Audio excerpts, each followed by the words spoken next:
కరీంనగర్ ఆక్టా హుదా high school secretary correspondent Abdul Rab Mujahid టీపీ ఆరోపించారు. మంగళవారం కేక్ హాస్పిటల్ ఎదురు వీధిలో గల హుదా హై స్కూల్ భవనంలో ఏర్పాటు చేసిన విలేకరుల సమావేశంలో కాజా మినహోజుద్దీన్ హుదా హై స్కూల్ పై చేసిన ఆరోపణలను ఖండించారు. తాము బిల్డింగ్ యజమాని ఇఫ్ఫత్ ఆస్మిన్తో కేవలం లీజ్ అగ్రిమెంట్ మాత్రమే చేసుకున్నామని, ఈ బిల్డింగ్ను మేము కబ్జా చేయడం ఉద్దేశం తమకు అసలే లేదన్నారు. 15 సంవత్సరాల పాటు లీజ్ అగ్రిమెంట్ను సమీర్ అబ్దుల్ రషీద్ అనే సాక్షుల సమక్షంలో చేసుకున్నామని చెప్పారు. మేము తప్పుడు అగ్రిమెంట్ చేసుకుని కబ్జా చేసినట్లు తప్పుడు ఆరోపణలు తమపై సోషల్ మీడియాలో హుదా హై స్కూల్ యాజమాన్యంపై ప్రచారం చేస్తున్నారని, వీటిని కరీంనగర్ ప్రజలు నమ్మవద్దని కోరారు. किसी का माल नहीं खाया है। करीमनगर के तमाम अफराद खानदान जानते हैं। गुज़िश्ता में जो वीडियो वायरल किया गया था, illegal encroachment by land grabbers और हुदा माफिया का नाम दिया गया। आप बताइए, इस तरह की अगर हरकतें अगर करते हैं तो ये बहुत ही खराब बात है। इंसाफ पसंद लोगों से हम गुजारिश करते हैं कि वो आज सोसाइटी के लोग भी मौजूद हैं और सोसाइटी के बड़े हजरात भी यहाँ पर आए हुए हैं और उन्होंने खुद मुशाहिदा किया है कि हमारे क्लासेस।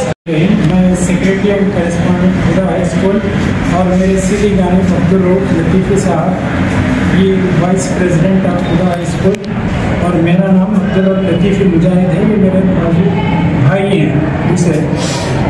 आप जानते हैं कि इससे पहले भी मीडिया के ज़रिए से जो बातें हमने क्लैरिफिकेशंस के ज़रिए से दिए थे सारे लोगों के सामने आ चुकी हैं। उसके बावजूद भी ये जो कुछ लोग इलीगली गुमराह करने की आवाम को कोशिश कर रहे हैं, इससे पहले भी वीडियो वायरल हो चुके हैं।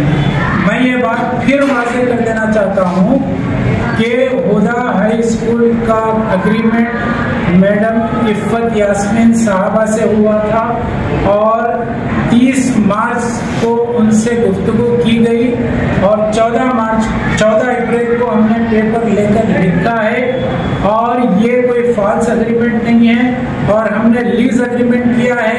ये गुमराह करने की कोशिश की जा रही है कि हम लोग इस बिल्डिंग पर कब्जा करने की कोशिश कर रहे हैं। ये बिल्कुल गलत है।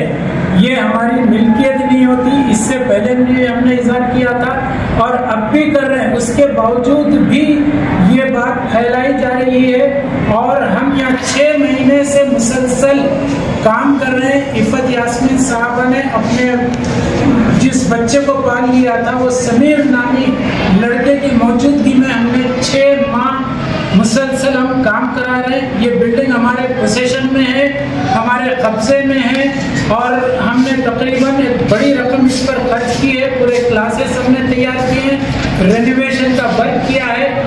इत्तेफाक ये है कि अल्लाह को क्या मंजूर था नहीं मालूम, मोहतरमा इफ़्फ़त यास्मीन साहबा जो ओनर थी इस बिल्डिंग की, उनका अचानक 6 और 7 की रात में इंतकाल हो चुका और इंतकाल से पहले हमने उनके इलाज मुआलजे के लिए पैसे दिए और हत्ता के फिनरल के लिए भी फिनरल चार्जेस भी हमने अदा किए हैं।